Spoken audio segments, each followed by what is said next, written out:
So let's take a little time to reflect on what today means, this day in between. Then we'll meditate again and have some time for sharing and discussion as before. So Holy Saturday is one of those days you don't quite know what to do with.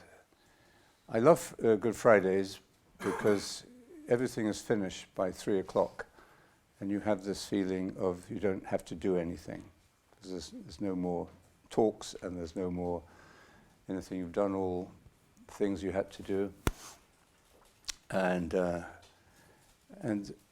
so your normal routine is changed, and of course it's very healthy to change your routine. I think St. Bernard said in the 12th century that the most important thing in the monastic life was to have an unchanging routine. And the second most important thing was to change that unchanging routine. So you need the routine, but you need to be refreshed as well.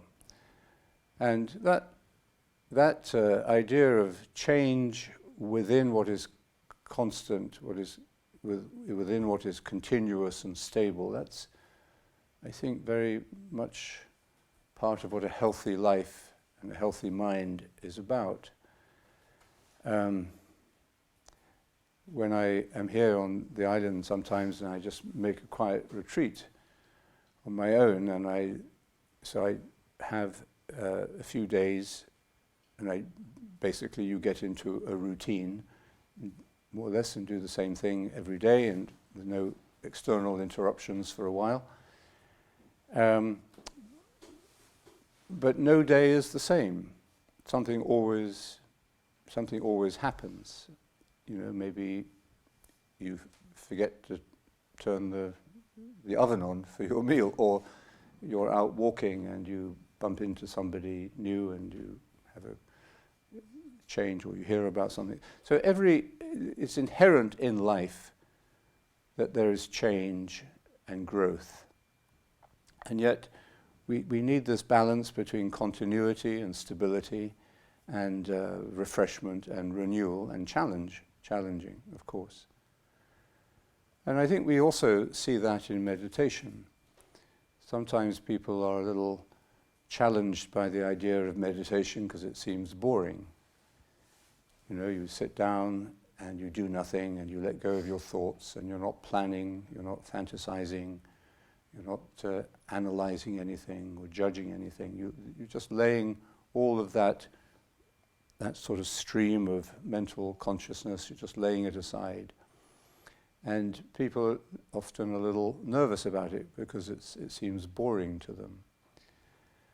And yet, it never is the same, of course. You never go down to the same river twice.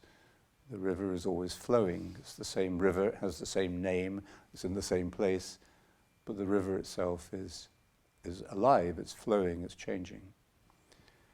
And the group of human beings that understand this most intuitively, I think, are children.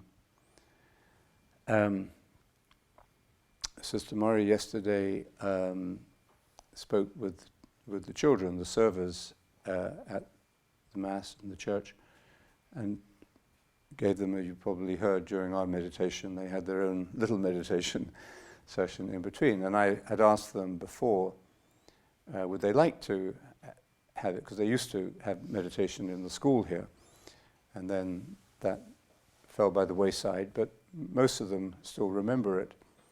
So I just offered it to them, and they were very keen, they were very interested in it.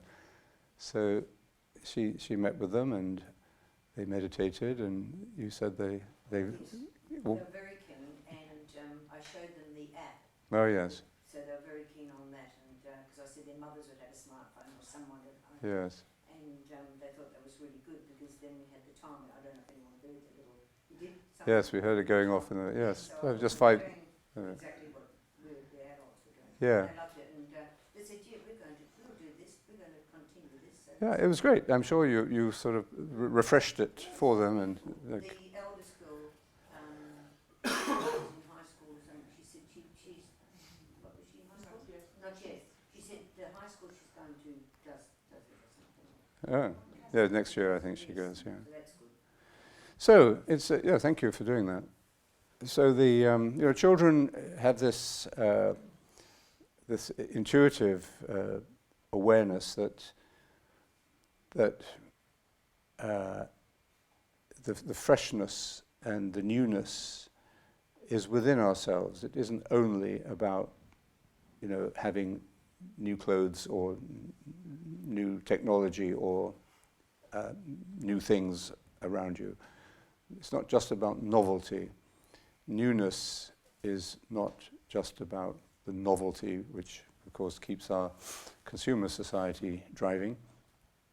Everything have to be new all the time. New versions, new editions, new products. So they understand what the contemplative tradition has always understood, that the spring, the source of things that keeps things renewed is within ourselves.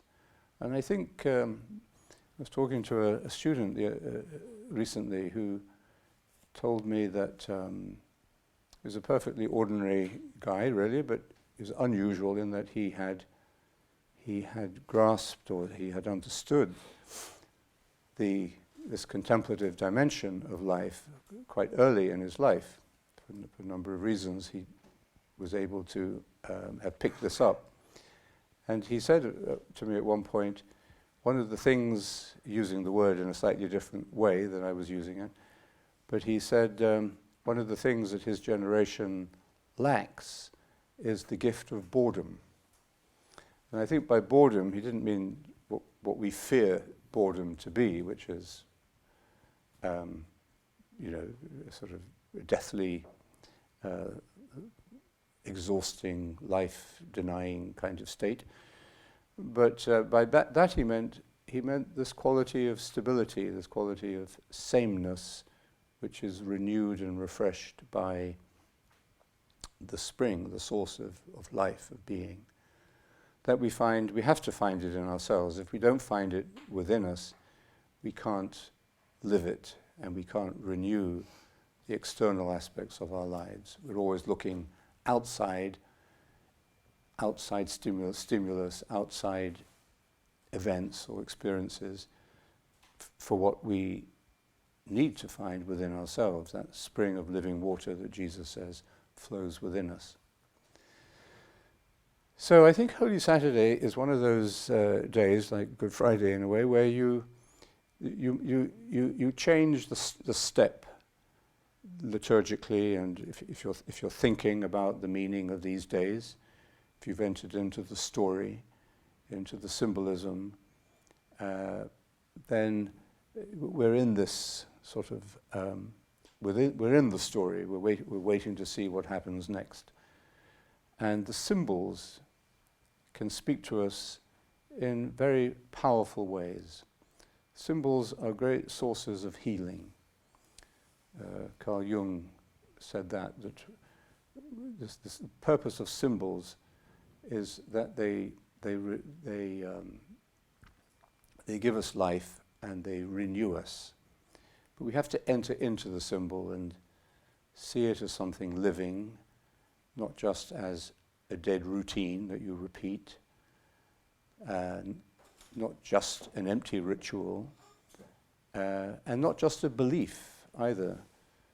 I was saying the other day that really the heart of religion is not belief. We religious people, particularly in the West, and particularly Christians historically, have put a bit too much emphasis on right belief. It's not that it isn't important to articulate how you see things and and the doctrine. That is important. And there are such things as bad beliefs. You believe in racism, or you believe in preemptive strikes against people. I mean, those are not beliefs that one would want to encourage. But the essence of a spiritual view of life and a religious way of living, the richness of life, is not belief. And the essence of religion is symbol. And these symbols can be passed on. They're passed on from one generation to the next. It hasn't happened in our generation very much, but they can be renewed, they can be recovered, rediscovered by a new generation, and then this new generation understands, maybe better than the previous generation, what these symbols meant.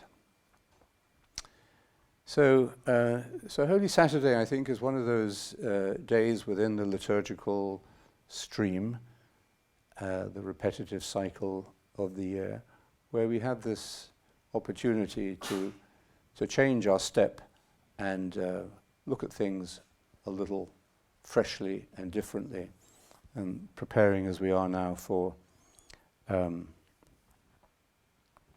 the vigil tonight. So this is a day where we feel in between, betwixt and between. It's the time between the burial and what happens after that, after you finish the funeral and the person with whom you had spent many years of your life, or somebody you loved very much, as long as all the preparations, all the drama of death are around you and the visitors are coming and there's all the arrangements to be made and the rituals to be observed, it keeps you busy. And it's important to have those rituals and to have that busyness in a way. But then the next day, what happens? Well, everybody has said their kind words, and then they go back to their ordinary lives, the lives they were living before, and you are now living a completely different life because there's something missing, someone missing from your life who was there before. And you hope, with the support that you've received and the faith that you have, you can keep going, but you don't know where you're going. You don't know what life is going to be like. Should I sell the house? Should I downsize? Should I move? Should I, you're probably, you don't know how far forward to look. And it's a time of unknowing. And one of the ways in which we can understand meditation, and the way it's been described throughout the tradition, is as an experience of unknowing. There's a little book, of course, the famous 14th century English book called The Cloud of Unknowing. And in The Cloud of Unknowing, the little author, it's only a short little book, if you haven't read it, I recommend it. It's written during a very turbulent social and political period in English history in the 14th century. But it describes this timeless wisdom, really, of meditation. It teaches meditation out of this specific tradition of the mantra. And he's very down to earth, he's very pragmatic. But he says at one point, when you start meditating and you start to get into this cloud of unknowing, because you're laying aside your thoughts, your plans, all the signs and signals and all the directions that you were using, you let go of those, and you just go forward without these signs, without these words, without these images. And he says, when you first start to do that, you feel very disoriented. And you don't know what direction you're moving in. You don't know what's up, what's down, what's left, or what's right.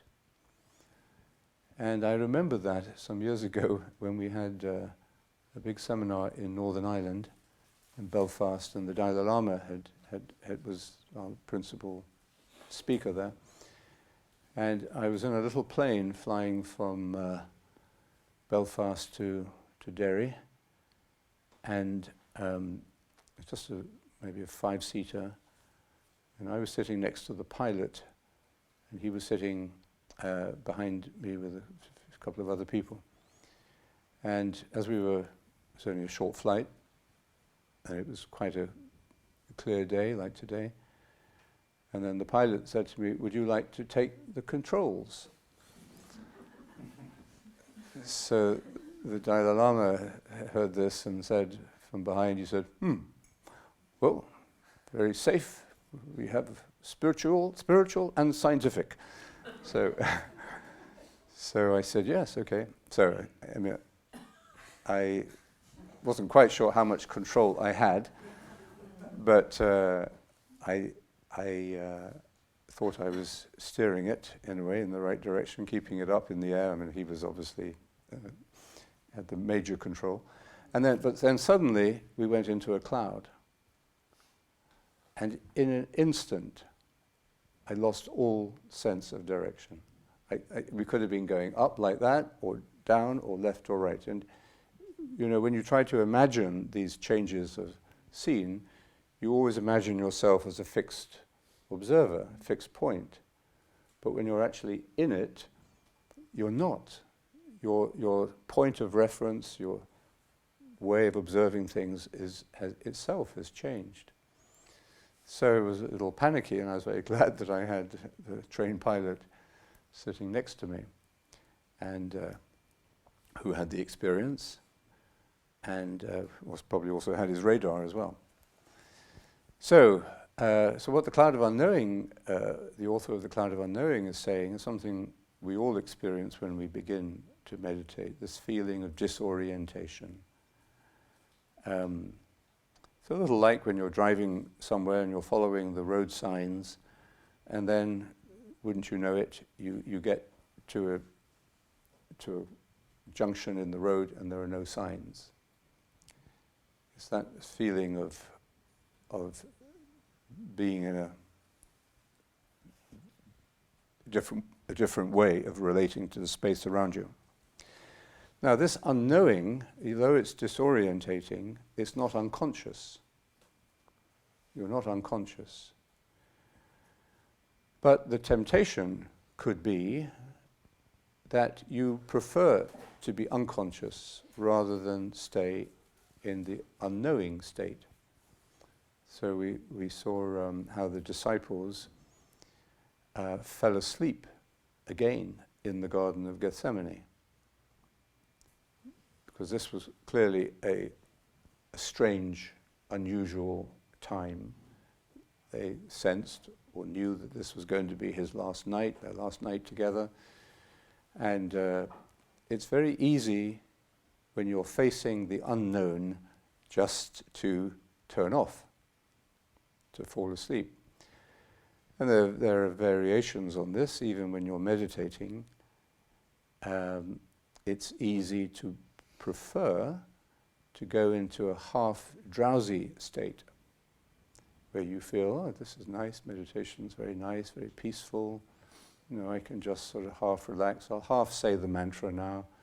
Well, I'll just say it, you know, when I feel I need to stay awake enough just to enjoy it. So there's that temptation, which the desert monks used to call the sopor letalis, lethal sleep, or the pax perniciosa, the pernicious peace, the dangerous, kind of false peace. It's a drowsiness. So the important thing is for us to see the difference between unknowing and unconscious, between being awake and being asleep. And how often does Jesus tell us to stay awake and pray? Praying is about being awake. And not just biologically awake, but awake at every level of our being and of our consciousness. And we don't know what it is to be awake until we're awake. So we could say, well, I'm awake, I know what it is, I'm not sleeping, I'm not in bed, I'm going through the routines of my life, I know what I'm doing. But we can sleepwalk, really, through large parts of our life until we get a wake-up call. And it could be a death, it could be an illness, it could be loss of a job or an offer of a job, or something happens then that changes the routine, changes the pattern, and we realize we can be more awake than we have been. The Buddha was once, the word Buddha, of course, means one who is awake. Buddhi, the consciousness, the conscious mind, one who is awake. Just as Christ means the one who is anointed, so the Buddha means one who is awake. So it's generic in that sense. We're all Buddhas and we're all Christs. And that's their teaching, is that we are called by their unique wisdom into discovering this for ourselves. So the Buddha said on one occasion, no one is ever enlightened when they're asleep. We have to be awake. So I think this Holy Saturday is a day we should kind of relish this in-between state and allow ourselves to be a little uncomfortable, that we don't know what's going to happen, but we keep moving nonetheless. Externally, at times like this in our life, we may see things to be rather boring. Not much is happening. The old things that stimulated us and excited us and kept us busy for the time being are suspended. Like a time of mourning or a time of grief, when you're in the days after a funeral, you don't feel like going out or having fun. You imagine that will come back, but you just don't feel that, certainly at the moment, you don't feel that. So one should be conscious of that state, and if you can be awake in that state of unknowing, then you might pick up a sense of something happening out of sight, out of mind. And theologically speaking, what happens in Holy Saturday, Jesus is in the tomb, the disciples and his family have all scattered, frightened and broken and unclear about what the future lies in hold, and feeling danger even. But theologically, we're asked to think about what Christ is doing, what is happening in the underworld. Because this is the day in which he harrows hell, as the expression, meaning that he goes, the Spirit of Christ, the power of Christ, now penetrates through all these layers and levels, geological strata of consciousness, of human consciousness, through all the ages and through all the spheres of creation. So this is the day we actually have to have the cosmic picture. Tomorrow we begin to think about the cosmic Christ. But this already begins today out of sight. This is the underground work, the work in the deep unconscious. We know that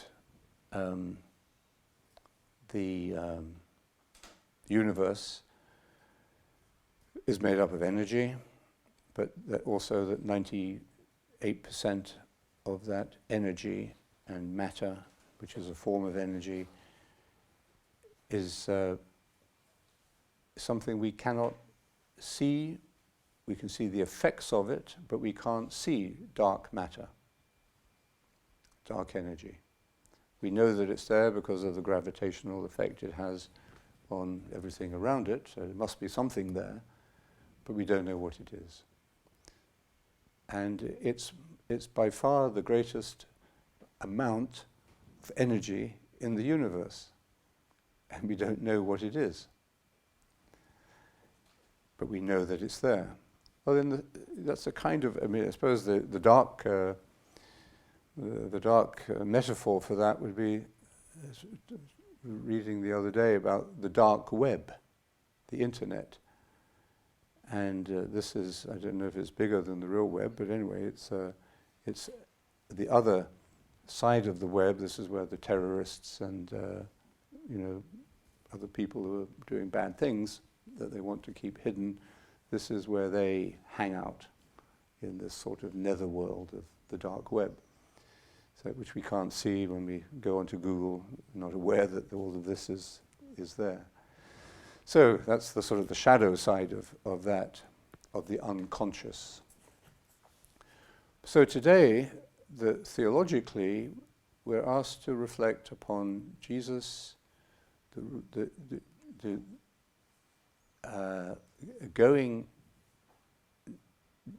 penetrating deep down, so boring down deep into the universe. And we know that human beings, Homo sapiens, who we are, we're the surviving species of many humanoid groups that were running around many millions of years ago, competing with each other. We were the ones who came through. And somebody was saying the other day to me that dogs were domesticated at about the same time as Homo sapiens began to take control of the humanoid species. And so maybe that's why we like dogs so much. They were helping us get rid of our competitors.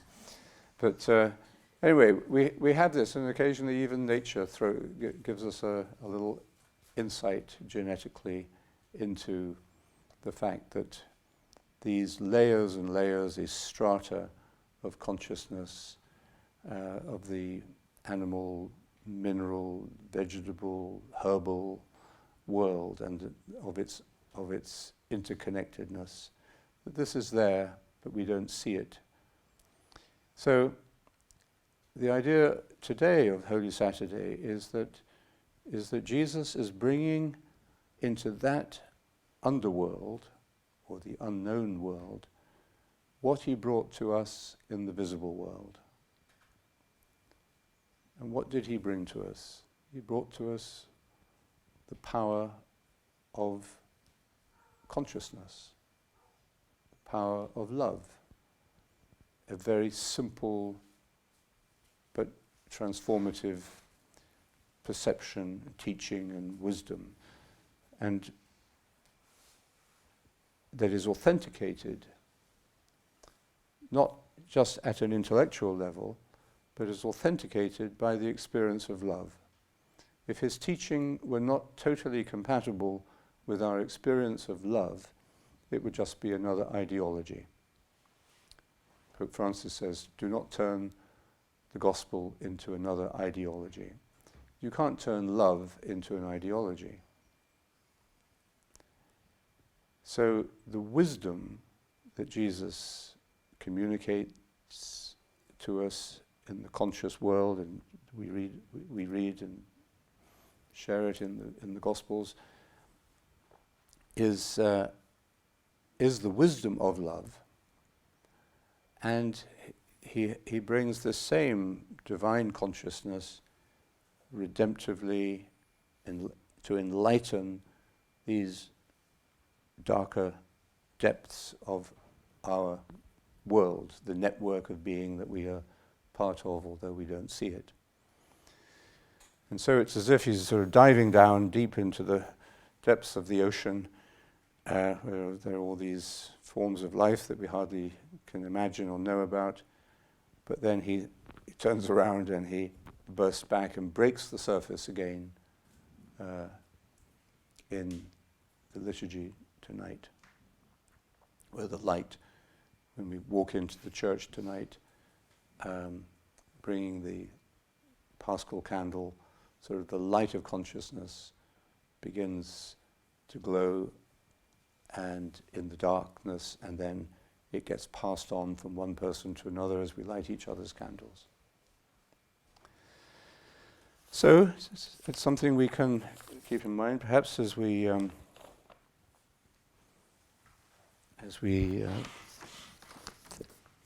think of the meaning of the day, and as I say, to relish, to take advantage of the strangeness of this intermediate kind of day.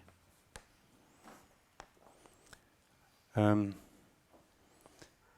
there are two things I'd like to read. One is from an ancient homily for Holy Saturday, and the other one is a note given to me by a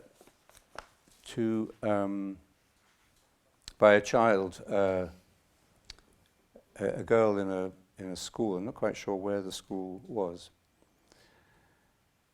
who had learnt to meditate. She says, "Hi, my name is Amelia. I learned Christian meditation in Miss Minchu's class.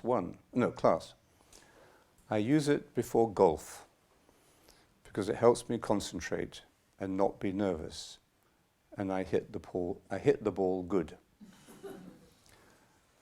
Then there's a second version of this. She says, "Hi, my name is Amelia. I'm in 5th grade at Holy Spirit. I learned Christian meditation in Miss Minchu's class 2 years ago." Or maybe it's the same thing, too. "I really enjoyed learning it. I now use it in my everyday life. I play competitive golf." It's a very young girl. I remember meeting her. "I use Christian meditation in my golf game. It calms my nerves before my shots. It helps me concentrate and focus. Then I hit the ball well." See, her grammar has got much better. "Besides helping my golf game, Christian meditation keeps me centered in God and grateful for the talents He has given me."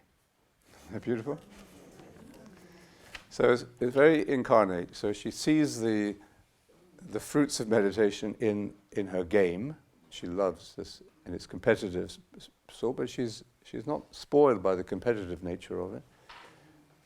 But she also has this deeper awareness that it's centering her in God. And I think that is one little text of wisdom, and this is another from an ancient homily for Holy Saturday. It's about the Lord's descent into the underworld. Actually, Giovanni, would you like to read it? You can. Maybe we can do it. Yeah, it's only one page. I think it's okay. You've read it before, I think.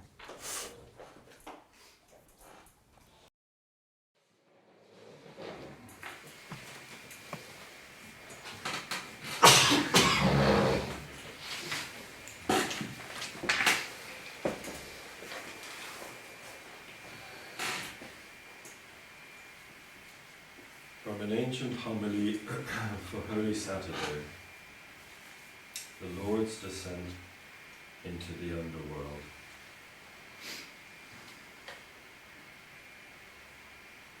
Something strange is happening. There is a great silence on earth today, a great silence and stillness. The whole earth keeps silence because the King is asleep. The earth trembled and is still. because God has fallen asleep in the flesh, and he has raised up all who have slept ever since the world began. God has died in the flesh, and hell trembles with fear. He has gone to search for our first parent, as for lost sheep, greatly desiring to visit those who live in darkness and in the shadow of death.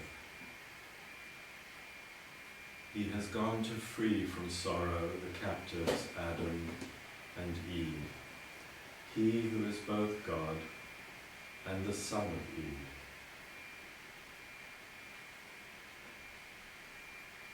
The Lord approached them, bearing the cross, the weapon that had won him victory. At the sight of him, Adam, the first man he had created, struck his breast in terror and cried out to everyone, "My Lord, be with you all." And Christ answered him, "And with your spirit." And he took him by the hand and raised him up, saying, "Awake, O sleeper, and rise from the dead, and Christ will give you light."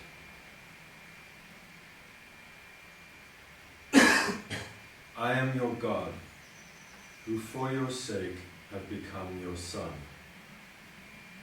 Out of love for you and for your descendants, I now, by my own authority, command all who are held in bondage to come forth, all who are in darkness to be enlightened, all who are sleeping to arise. I order you, O sleeper, to awake. I did not create you to be held a prisoner in hell. Rise from the dead, for I am the life of the dead. Rise up, work of my hands, you who were created in my image. Rise, let us leave this place, for you are in me, and I am in you. Together we form only one person, and we cannot be separated. And for your sake, I, your God, became your son. I, the Lord, took the form of a slave. I, whose home is above the heavens, descended to the earth and beneath the earth for your sake, for the sake of man. I became like a man, without help, free among the dead. And for the sake of you who left a garden, I was betrayed to the Jews in a garden. I was crucified in a garden.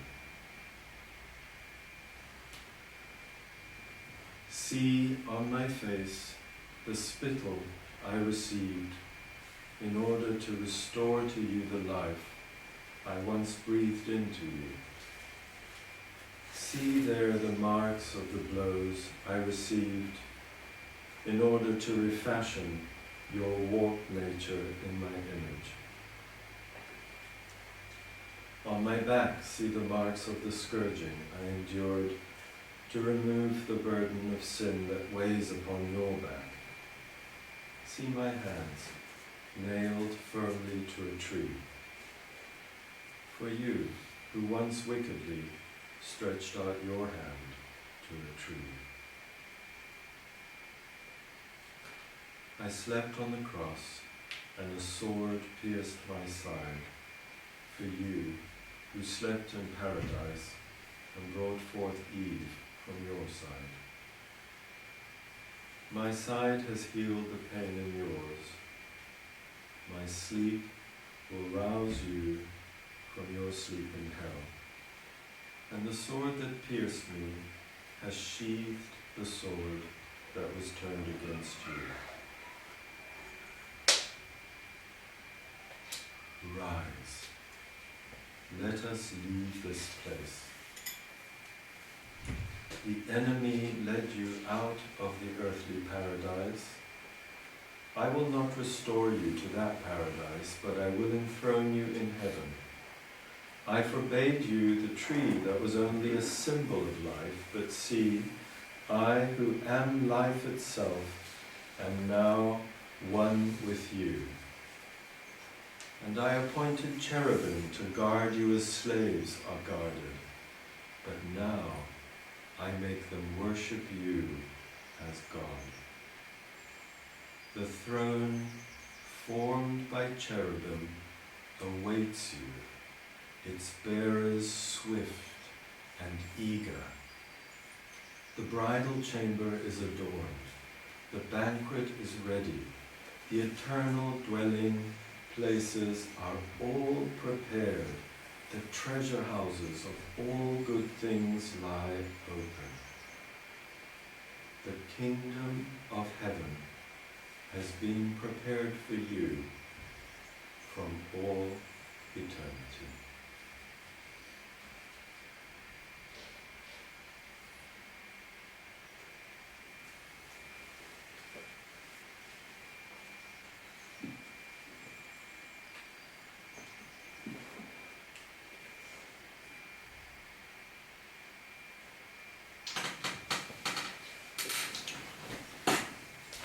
We'll take our time for meditation now.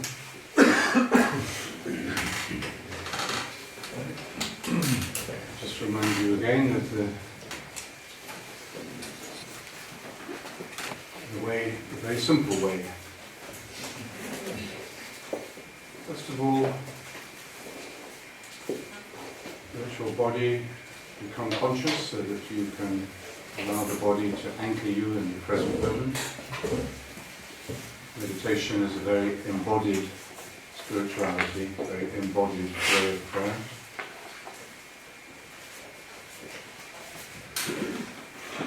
So just as you were doing the yoga and the Tai Chi during the week, so just allow the body to become both alert and relaxed. Your back straight, your feet on the ground, your hands on your lap or on your knees. Relax your shoulders, the muscles of your face.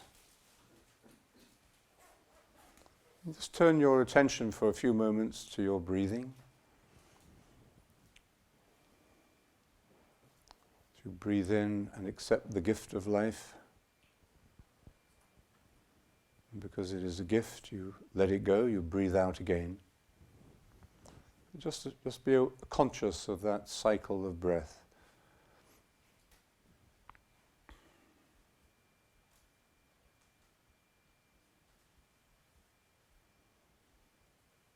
And by paying attention to your breath, you're taking the first mindful step towards meditation by taking the attention off your thoughts.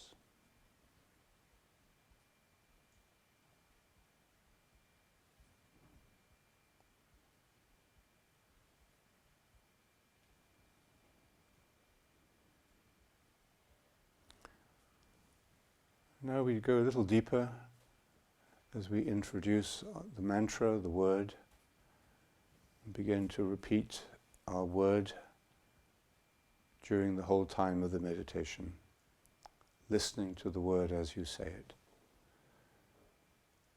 And the word I suggest is Maranatha, Ma-ra-na-tha, Ma-ra-na-tha. Listen to it as you say it, give it your attention, articulate it clearly in your mind, but listen to it as you say it. Say it gently without force, don't try too hard, but say it attentively and faithfully. Keep returning to it when you get distracted. And remember, you don't have to evaluate yourself. Just be faithful, just keep returning to the word. Ma, Ra, Na, Tha.